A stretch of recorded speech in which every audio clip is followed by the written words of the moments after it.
All right, welcome back. It is I, Dave, the real music observer, observing. It's like court is in session all of a sudden. Please rise. The Honorable Dave, real music observer, has entered the courtroom. Yeah, hey, thanks for tuning in. I don't know where I'm going with this intro, but I am supposed to be talking about real music in real time for real people, just like you right there, just like me right here. You got to be a little off center to do this stuff every day, and I'm way off center. Who, I posed the question, who was the guitarist who was auditioned first for Fleetwood Mac? An American guitar player. Somebody told me he was a B-list player. I'm getting some rumblings. I'll talk like Eddie Trunk. I'm getting some rumblings that it could have been John Mayer. Now, John Mayer would be a great choice, would have been a better choice. You wouldn't need Neil Finn, you wouldn't need Mike Campbell. But here's the problem. Campbell was a done deal, okay? Mike Campbell, because Stevie Nicks wanted him in this group probably not too long after Tom Petty left planet Earth. You had phone calls and emails probably being exchanged. Let me see what I can do, that kind of a thing. And lo and behold, I think Campbell was in prior to the Music Cares event. John Mayer, okay, is a great guitarist. He's not a B-list player at all. In fact, all you have to do is check him out with The Dead and Company, which, when I first heard that pairing, I was like, really? John Mayer and the Grateful Dead? And then watch him on stage, because he's got instincts. Look, to play that kind of improvisational, you don't know where the band is going next kind of guitar, you've got to have a lot of different licks ready to go, and your ears have to adapt to what's happening around you.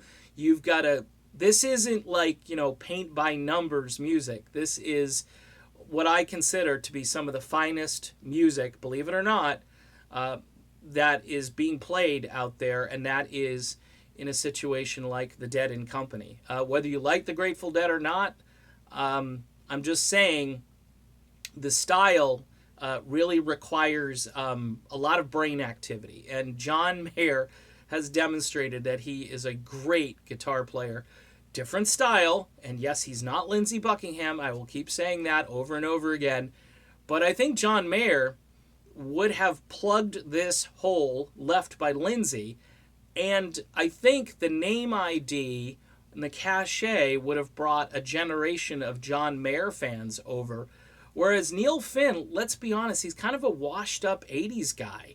I mean, yeah, he had a couple of hits, whoop-de-doo.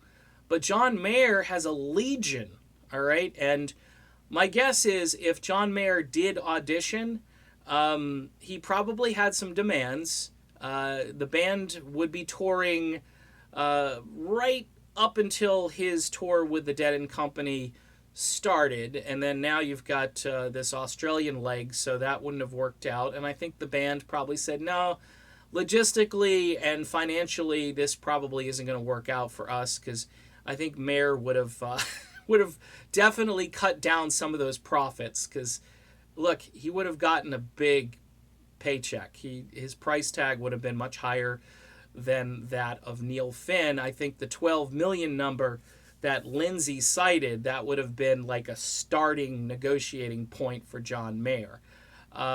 He's just, he's hip, he's relevant, and he's a great guitar player, and he can sing. And he sings, in my estimation, he's got a better voice for the style of music that Fleetwood Mac made famous, especially in the late 70s. Yeah, it would be way more granola crunch, earthy sounding, and would have actually been perfect for a lot of Fleetwood Mac fans. Whereas, again, Neil Finn is an alt-popper, and Mike Campbell, let's just be honest, he's a good guitar player, but his style and his onstage work ethic it's different. It's interesting to see. John Mayer, like I said, just watch John Mayer play with the Dead and Company, who, by the way, are on tour again this year. One of the great money-making enterprises in rock history. And always selling out giant stadiums. Yeah, and they're not doing like 100 dates or whatever, but they're smart. They do probably 20, 30 dates, and they just kill every single time. And what's great about the Dead and Company is you could go watch live footage. They'll record the entire concert. They plug right into the soundboard, and it's like ear candy for life. You know, you would never run out of music if you're a fan of the Dead and Company, and that's all you ever listen to. You'd still have a lot of variety.